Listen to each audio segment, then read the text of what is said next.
প্রিয় দর্শক, বাংলাদেশের চায়ের রাজধানী শ্রীমঙ্গল। আর সেই শ্রীমঙ্গলেই আমরা এখন দাঁড়িয়ে। এখানে আমরা সবাই আছি, আর পেছনেই দেখেন কি এক সবুজ শ্যামলা চায়ের বাগান। এটা দেখে মনে হয় না এটা বাংলাদেশ, মনে হচ্ছে আমরা সত্যি দার্জিলিং চলে এসেছি। একটা দার্জিলিংয়ের ফিল পাচ্ছি। ডানে বামে উঁচু নিচু এত সুন্দর সবুজ শ্যামলিমায় সাজানো এই চায়ের বাগান, যা দেখলে চোখ জুড়িয়ে যায়। আর সুন্দর একটি সকাল, চারপাশে অসংখ্য বুনো গাছ রয়েছে। এখানে রয়েছে আমলকি, জাম, আরও নাম না জানা অনেক গাছের সমারোহ, সেই সাথে পাখির ডাক। আর মিষ্টি একটা সকাল, হালকা হালকা কুয়াশা, সেই সাথে আমাদের এই চায়ের দেশের পাহাড়ি চায়ের এই বাগান পরিদর্শন, সব কিছু মিলে এক সুন্দর মুহূর্ত আমরা উপভোগ করছি। এবং সেই সাথে আমরা একটু আগ্রহ জানতে চাইবো মোশাররফ ভাইয়ের কাছ থেকে। ভাই, আপনার এই জায়গাটা কেমন লাগছে?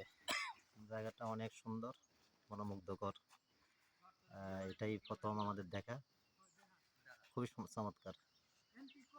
এবার শহীদ ভাই আছে, কেমন লাগছে শহীদ ভাই? জি ভাই, খুব সুন্দর লাগতেছে। আমরা এই সিলেট আমার জীবনের প্রথম আসা। আমি কখনো কালে শুনছি চা বাগান চা বাগান, আজ সে বাস্তবে দেখলাম।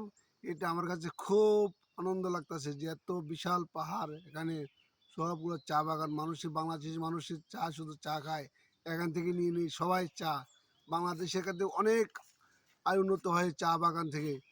যাক, চা বাগান অনেক ভালো লাগলো, দেখলাম শ্রীমঙ্গল আইসা।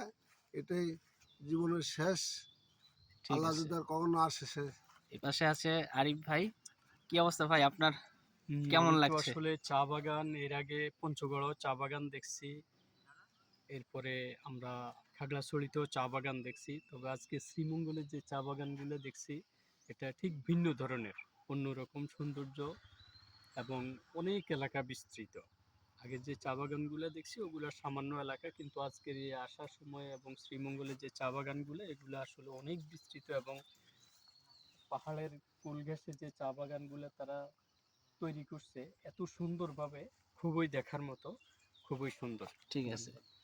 এই পাশে আছে আমাদের ফরহাদ সাহেব। কি অবস্থা, অনুভূতিটা আসলে কেমন?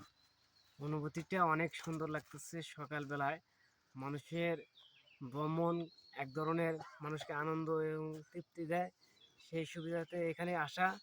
তো এখানে বিশাল চা বাগান দেখে অনেক ভালো লাগতেছে, এবং এখানে সকালবেলার একটা সুন্দর পরিবেশ মনোমুগ্ধকর। ঠিক আছে, ধন্যবাদ। এবং ওই পাশে দাঁড়িয়ে আছে আমাদের আজকের ট্যুরের সর্বকনিষ্ঠ সদস্য জুবায়ের। জুবায়ের, তোমার কেমন লাগছে? জুবায়ের একটু লাজুক, কিছু বলার নাই, আবেগে আপ্লুত হয়ে গেছে। আসলে সৌন্দর্য দেখে নীরবতাই শ্রেয়। যাই হোক, আপনারা দেখতে থাকুন এর সৌন্দর্য।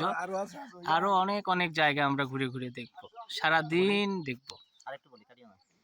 এটা হচ্ছে যে আসলে হঠাৎ করে আমাদের ভাই রনি সাহেব, আমাদের এই কলিগ, হঠাৎ করে বলল আমরা ট্যুরে যাব শ্রীমঙ্গল। আসলে আমরা এক এক মুহূর্তের জন্য রাজি হয়ে গেলাম, চলে আসলাম। বিকালে সিদ্ধান্ত, রাতে রওনা দিলাম, সকাল সকাল শ্রীমঙ্গল এসে পৌঁছলাম। যাক, ধন্যবাদ। ধন্যবাদ।